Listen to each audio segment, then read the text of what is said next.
Some observations about the ENFP. Highly concerned about the world, its direction and suffering, and they want very badly to do something about that suffering, and so they often resort to what they are good at, which is communication and the presentation of the problem, and this is all oddly reminiscent of the INFJ, by the way. They have a knack for the childlike. They are master wielders of the childlike aesthetic and style, or at least they can be. They are perfectly capable of being serious, and are most of the time, actually. The childlike aspect is not necessarily bursting out of them, but is more often nuanced and subtle, especially in that it is only the surface of deeper, starker thoughts and concerns about life and the world. They have an oddly deadpan sense of humor, but it's accompanied always by a knowing smile. And this isn't a rule of thumb or anything, but it's just something I've noticed with a lot of ENFPs, that they don't usually laugh while telling the joke, but only after they've presented the joke, at least with a lot of the jokes that they tell. And this gives their jokes a peculiar, unabashed character that can enter the theatrical, which somehow takes itself seriously and very unseriously at the same time. It's kind of got that odd irony going on. They have a very great imagination, usually, one that dreams delightful things up out of nowhere, and which they dearly wish to actualize, and most certainly can and do. And it is that will to actualize things that makes them more like an INTJ or ESTJ, because they do try to actively arrange things in the world so as to bring their dream to pass, whether it be a film, a story, a play, a painting, a relationship, or simply a school project that they've gotten a sudden idea of how to make it so much more interesting for them to do. They have a streak of perfectionism and an accompanying nervousness or lack of confidence that goes with that all the time, which is also another interesting connection point with many INFJs. They want to do things well, and they don't want to fail in front of everyone. And that can make them rather nervous or even neurotic, especially since they often will take much more work upon themselves than is prudent for the task at hand because of their perfectionism, and this can lead to severe stress and even depression. When excited, they do tend to talk fast, and they'll go from here to there and everywhere. That's a very stereotypical aspect, but I do see it. And finally, as always, I like to present an image, and so the image I'd like to very humbly present here is of a globe-trotting journalist, which should summon images of whistleblowers or investigators and advocates for the downtrodden peoples that they discover. You can think of like a scruffy, gold-hearted reporter who's traveling on foot through Tibetan mountainscapes, very romantic image there, collecting colored flags from the visited countries and becoming the speaker for neglected peoples and concepts. When I revisited the ENTP, I spent a significant amount of time elaborating on the nature of extroverted intuition and the whole NESI axis as I understand it. In effect, I claimed that NE is investigative and inquisitive, seeking to continually expand upon and interrogate a given data set before assimilating or concretizing a corresponding SI conclusion. If NE is dominant, then the investigation has conscious preference over settling on a conclusion. Now, in the ENTP, dominant extroverted intuition cooperates with introverted thinking, meaning that their investigations are aimed towards organizing and formulating knowledge and truth. So this gives the ENTP a more academic or intellectual flavor, that of a Socrates or Karl Popper. But in the ENFP, dominant extroverted intuition cooperates with introverted feeling, meaning that their investigations, to use the same word, are aimed towards discovering and exploring what they love, what they value, and what could potentially be loved or valued by them. Thus, they often have much more of a globe-trotter flavor to them, someone who likes to travel, who likes to see the world, to experience new things and see things from new sides and love them in their own way. And right there is perhaps the most important difference between the ENTP and the ENFP, for while the ENTP tends towards skepticism and continually withholding their judgment on a subject so that they can keep searching and playing with ideas in their mind, The ENFP tends towards the continual formation of FI conclusions. That is, the championing of ideas, the advocating of people or lifestyles or things they have come to love during their explorations. The ENFP is not detached as the ENTP often is or can come off as. They don't step back in an attempt to see things from that kind of unconcerned, impersonal view, but are more likely to jump in and love things and champion things. That is not to say that they are not rational, quite the opposite. It's just that they are rational because they are interested and wish to defend and champion what they are interested in. What's more, they love to be interested, to experience interest, rather than to step back and examine that interest intellectually. The ENFP is trying to do things, to accomplish things. The ENTP certainly is as well, but for them the knowing takes precedence and has a lot more enjoyment, whereas for the ENFP it's more of the reverse. The knowing is merely the tool of their will and drive to do things. Thus, the ENFP doesn't give off an academic or intellectual aura so much as the aura of a traveler, of an avid explorer, and perhaps most importantly, a resultant advocate and enthusiast. While it might sound sappy, one way to put it is that they love to love. What's the point of things otherwise? They explore precisely because they want to, because there is something they want to see or experience. And this is what gives them their aura of lightness, of wanting to fly and escape, to go out and consummate beautiful possibilities. It is important to note, however, that their advocacy does not exceed the INFP's. The ENFP's focus is still on the perception of possibilities and the experience of them, rather than the other way around. So perhaps the best way to illustrate this is the difference between George Orwell, an INFP, and Aldous Huxley, an ENFP, and their respective dystopian masterpiece novels. Whereas Orwell's 1984 makes it perfectly clear from page 1 that this big brother is to be disapproved of by the reader. Orwell makes clear from page 1 the evaluation that he has placed on this character, this villain. Opposed to that, Huxley's totalitarian world state is morally ambiguous, and this is presented as one of the main problems of the novel, or one of the interesting questions of the novel. The representative of the world state, Mustafa Mond, is amiable and does not torture anyone as Orwell's government does, and even if they did, Huxley would likely still make it unclear whether they were justified in that or not. So, while the ENFP does not explore in the detached way that the ENTP does, they are still preeminently an explorer. They just do it with much more heart and soul and involvement, as it were.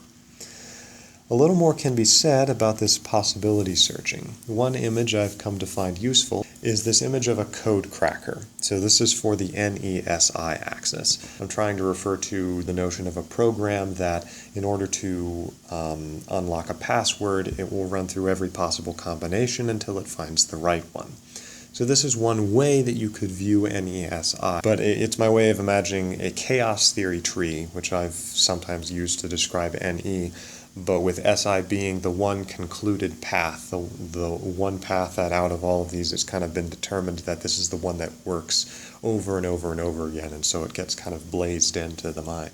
The ENFP loves to experience new ways of doing things, new ways that could turn out to be so much better and fruitful. As a result, when they are excited about something, the ENFP, when they're excited about something, it's because they are reveling in a new host of branches that might reveal at the end splendid new fruits, and they talk quickly to reflect how quickly their mind naturally goes to explore them all, jumping from branch to branch to try to cover them all.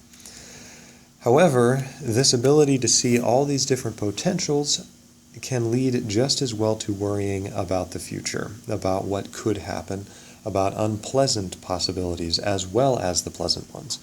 In a way oddly similar to the INFJ, the ENFP often has a peculiar way of becoming almost obsessively concerned with how what they've said or done will affect others, or how the future will turn out if they do this or if they do that or the other thing instead.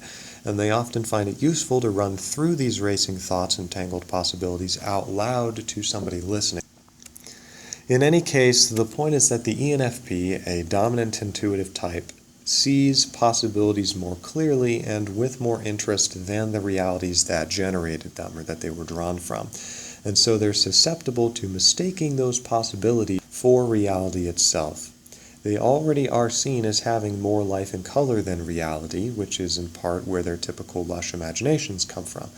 This is also part of why they can make great advocates for a cause, because of how much potential they see in that cause.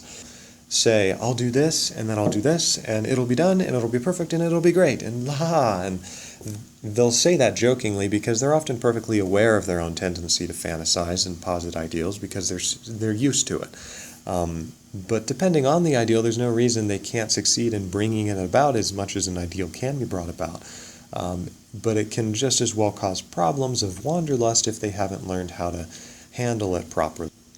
It also can lend itself to an obsessive-compulsive tendency. So the result is that peculiar terror that an ordinary or small mistake will have unbelievably disproportionate consequences, which they sense with far more vividness than what is really going on before them. The reason I believe that this can take more prominence in the typical ENFP and INFJ rather than the ENTP and INTJ, and maybe I'll be wrong about this, but I think it's more common in them because their auxiliary function is a feeling function, which makes evaluations of good and bad, and therefore it drags in this whole group of emotions of self-disapproval and fear about these future possibilities.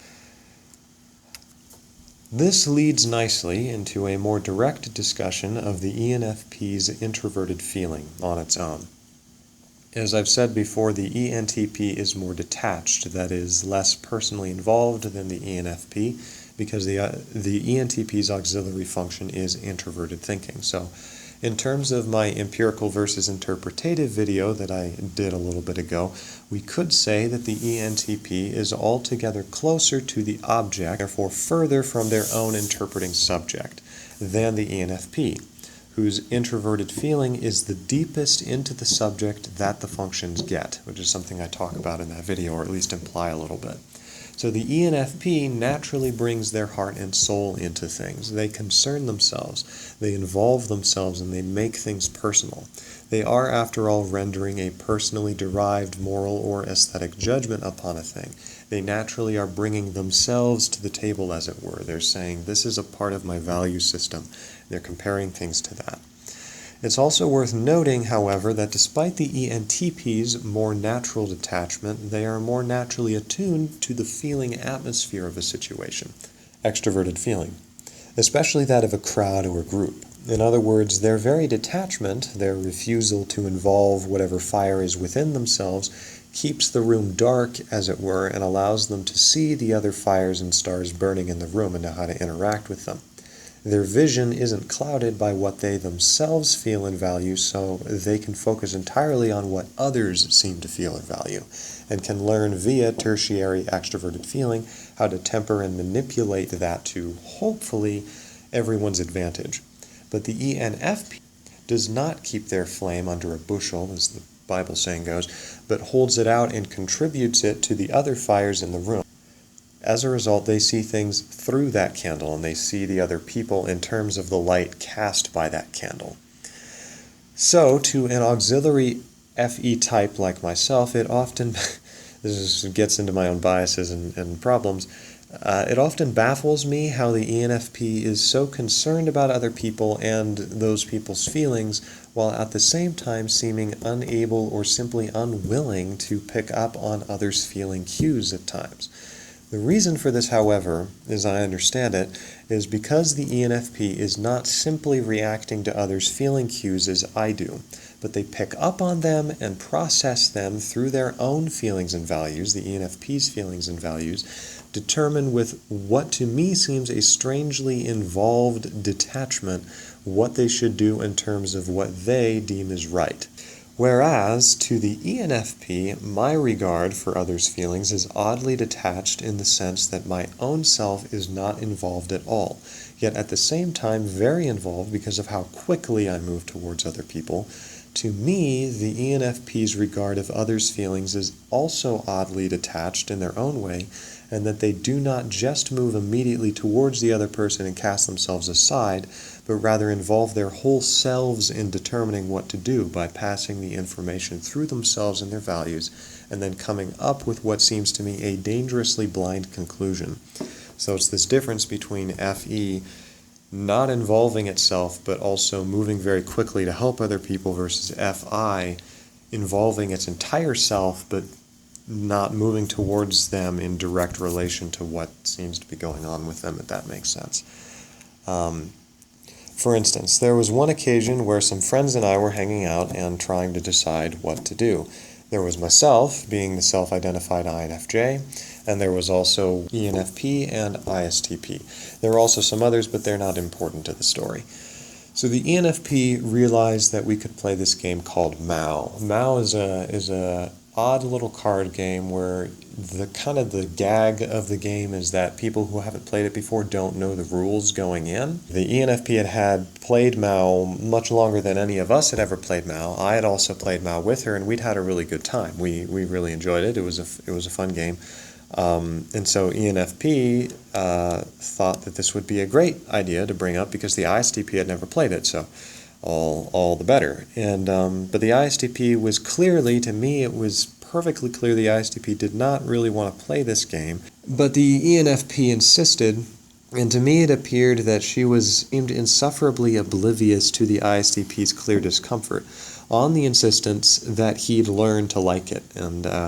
But the ISTP's discomfort grew during the game, and mine grew twice as much because I became internally more and more angry and outraged that we were still playing this game when the ISTP clearly didn't want to play the game, was getting very frustrated with it, and the others seemed to be taking a delight in this, and that was frustrating me.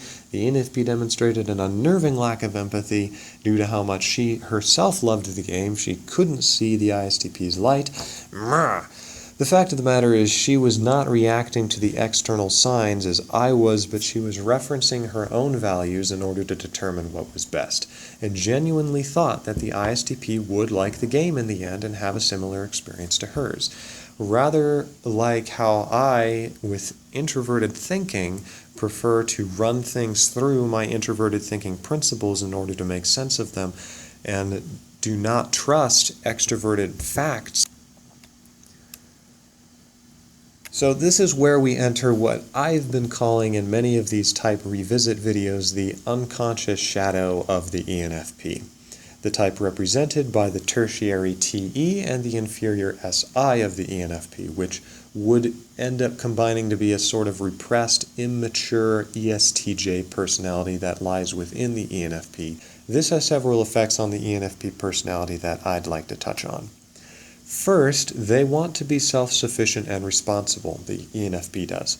This is generally not applied to the ENFP as a character trait, but I found it repeatedly to be very true and actually kind of important to understanding them. They can become rather self-imposing on themselves and self-restricting in certain areas of their life, where they believe they have a responsibility and tie a part of their self-worth to carrying that duty out, usually to a person or perhaps to a cause. The notion is an exaggerated form of the ESTJ's TE formula, you reap what you sow. That is, logically, if you put so much effort into something, you will get so much crop or yield out of it. So the ENFP can be quite hard on themselves if they feel that they have not put in the effort needed to get what they wanted. This can lead them to take far too much upon themselves and develop tendencies of a workaholic, and this can obviously feed into the obsessive compulsiveness of extroverted intuition too. They want to bring so many possibilities to pass, but believe that this is only possible if they fulfill their side of the equation, which they never fail to overestimate just for good measure. The second little part, and I would like to emphasize the minority of this trait, but I have seen it. It's just like a little quirk. I have found ENFPs to have, at least from my perspective, this occasional odd lack of empathy in their sense of humor. That is, they joke about how a certain person they've determined to be bad, or unrelatable, or expendable to their plans. They'll joke about how they're expendable. They don't actually believe this or act on it per se, but the sense of humor is there, and I believe it is a part of their hidden, undeveloped ESTJ side. The willingness to laugh at another's direct expense. telling a story where it is proposed that a bad guy be thrown into a death pit to get rid of them. It is once again fascinating, by the way, that these two traits of TE mirror those of the INFJ, who in a similar way self-imposes on themselves and can be perfectionistic against themselves and can also show unexpected lapses in empathy at times. But all of these are due to the positing of an abstract TI principle that cuts off anything that crosses its abstract lines, rather than an external TE motivation to plow the land and anything in the way and get a certain amount of yield. Finally, there is introverted sensation. So, of course, there is the generally known trait of the ENFP struggling with the notion of settling down or codifying anything, which I think can lead them to put things off while at the same time beating themselves up about that a great deal. Yet at the same time, they still develop SI flowcharts and conclusions, which they may unconsciously come to prefer and follow, kind of like my ENFP friend, remembering the great time she had playing Mao and wanting so badly to play it again. It's an odd combination of FI and SI, this introverted side of her. There is, underneath the skin, a definite sense of memory and unconsciously desired stability in certain areas, things that are sort of taken for granted in this odd way. There are things that the ENFP loves not just out of FI, but also out of SI memories and experiences, and these SI memories are roused whenever the thing is touched on. Nevertheless, this is more of a quirk than anything else. Extroverted intuition is the most dominant, making the ENFP one who looks for new possibilities and ways of doing things, and as a result is most of the time highly inclusive, which is a term that Boyakanwande uses when discussing NE and FE. The ENFP does not like either the notion of being held back from love, exploration, and discovery, nor the notion of an SI conclusion, which they are prone to see as mere prejudices, cutting them off from more and better experiences. Why do things the same old way and over again when a new, better way could be tried? So this took quite a while to get this video finally out, but it is finally out, and I hope that you enjoyed it. Thank you so much for all your support. So thank you very much for that, and I will see you guys in the next video, hopefully sooner than this one came out. So thank you.